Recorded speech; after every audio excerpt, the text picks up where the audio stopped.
Indonesia, bangsa dan negara, rumah ideologi Pancasila.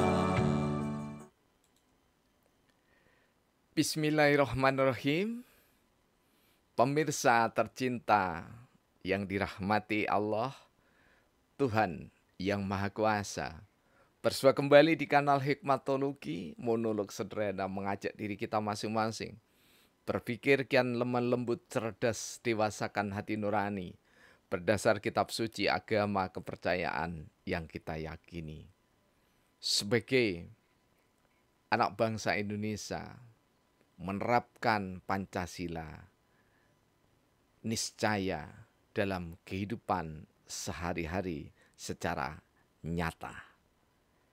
Masih berbicara tentang tantangan iman.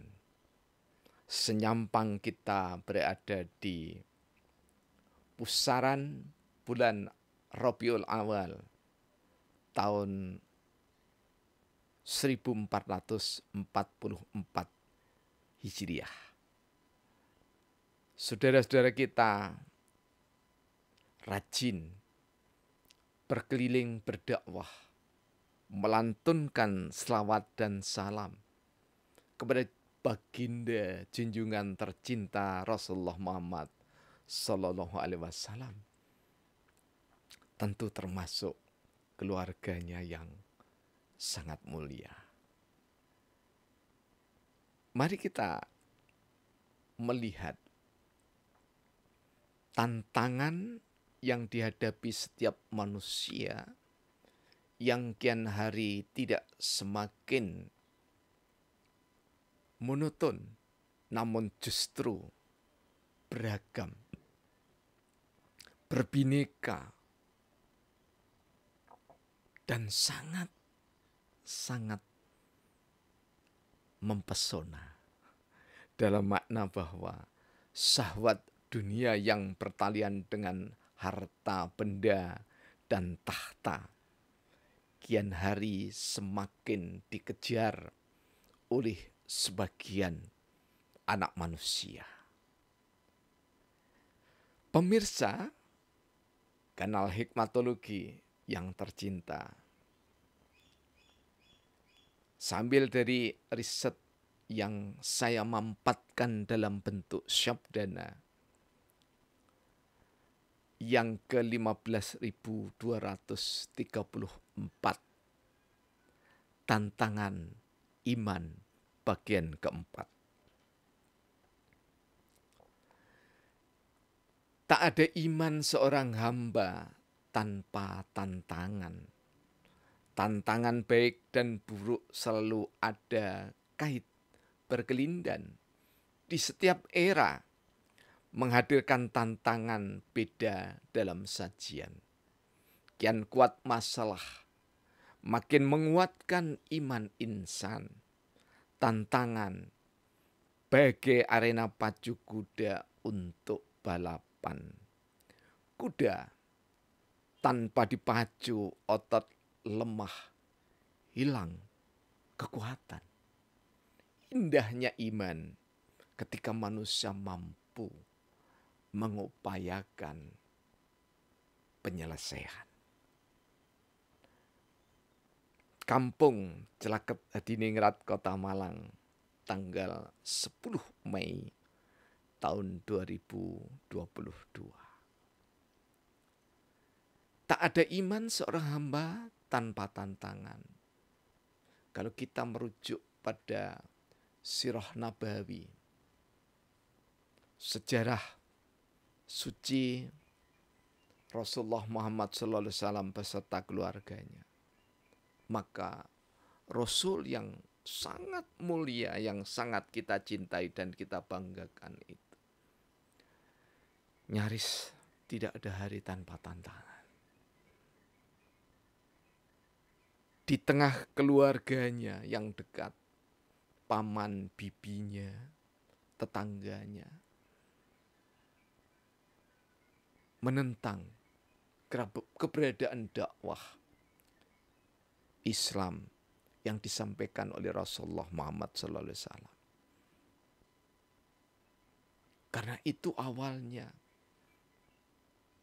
Nabi berselimut. Berselimut itu maknanya bahwa, ini salah satu maknanya insya Allah, menutup diri dari keberadaan wahyu tersuci, wahyu yang paripurna. Ditutup, diselimuti, dibalut rapat. Karena beliau Rasulullah Muhammad SAW tahu bahwa tantangan yang dihadapi tidak akan kecil. Dari tokoh-tokoh Quraisy yang di dalamnya justru paman-pamannya di antaranya yang menjadi penentang utama. Tantangan baik dan buruk selalu ada kait berkelindan. Seolah tidak bisa dilepaskan, bukan seolah, namun memang sepanjang proses kehidupan manusia menuju paripurna dipanggil oleh Allah Subhanahu wa taala, tidak pernah tidak, kecuali senantiasa dihadapkan pada tantangan. Tantangan baik menumbuh kembangkan iman, Islam, dan ihsan yang disematkan di dada setiap kolbu anak manusia. Tantangan baik menumbuh kembangkan ilmu pengetahuan didasarkan pada syariat, diturunkan melalui ideologi Pancasila, direnda inovasi untuk membangun teori. Sebuah keniscayaan. Di setiap era menghadirkan tantangan beda dalam sajian. Ini mohon maaf. Kalau tantangan buruk seperti apa? Tantangan buruk yang dihadapi oleh diri kita masing-masing, yakni adalah syahwat kita, syahwat anak manusia yang disebut juga dengan syahwat setan, syahwat keduniawian. Lazimnya mengajak bermalas-malasan dalam ibadah mahdo maupun ghairil mahdo. Lazimnya, apalagi orang itu sudah kaya bertahta, meninggalkan etika, itu adalah tantangan buruk manusia. Cukup beribadah mulai dari anak-anak balik hingga dewasa adalah sifat buruk yang dimiliki oleh manusia. Karena itu iman harus ditumbuh kembangkan. Islam harus ditumbuh kembangkan. Ihsan harus ditumbuh kembangkan. Di setiap era menghadirkan tantangan beda dalam sajian. Maknanya bahwa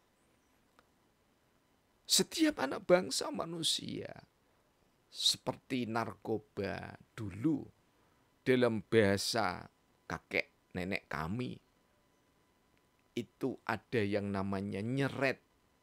Nyeret itu menghisap candu. Dan itu hanya orang-orang tertentu yang memiliki kekayaan dan channel hebat, hubungan hebat dengan orang tertentu yang dianggap terhormat. Jadi sudah di jalan setan dianggap terhormat. Sekarang narkoba, korupsi adalah tantangan-tantangan yang sajiannya berbeda tetapi hakikatnya sama. Yakni sama-sama. Ketika orang itu memakai narkoba tanpa petunjuk dokter, ketika orang itu berjudi, ketika manusia itu mencuri, ketika manusia itu menjadi garong uang bangsa dan negara, maka di saat itu iman di dada sudah dicabut. Oleh siapa? Oleh Allah karena perilaku dirinya. Karena itu Rasulullah pernah bertutur bahwa Ketika orang itu mencuri, maka di saat itu tidak ada iman di dadanya.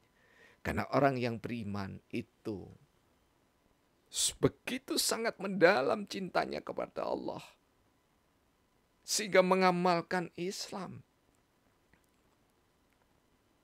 Jalan yang penuh kedamaian, Tariqatus Salam, Tariqat Al-Hikmah. Ihsan, meyakini seyakin-yakinnya bahwa dimanapun, dalam pekerjaan apapun, sikap perilaku apapun, Allah senantiasa melihatnya. Karena itu, dicegah diri ini dari perbuatan yang nista. Kian kuat masalah, makin menguatkan iman manusia. Tentu saja ini adalah bagi orang-orang yang berperadaban, bagi orang-orang yang memeluk agama-agama dan kepercayaan-kepercayaan.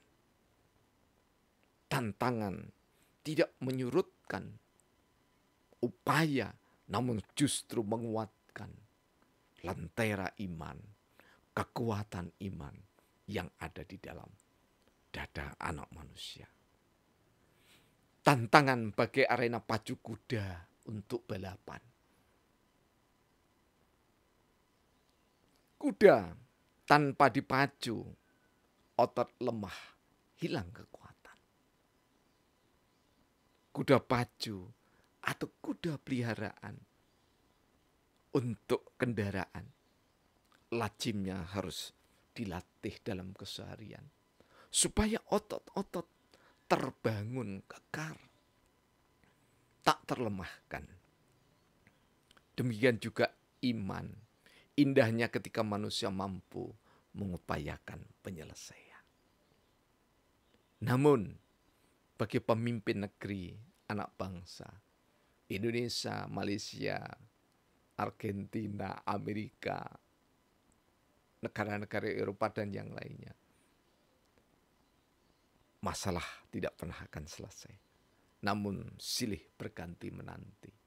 Karena itu bukan usia berapa tahun merdeka, tetapi kesinambungan sosialisasi politik, sosialisasi ideologi, sosialisasi peradaban yang diyakini luhur.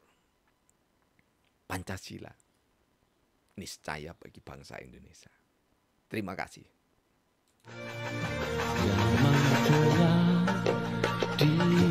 Ditulis pada lauh mahfuz.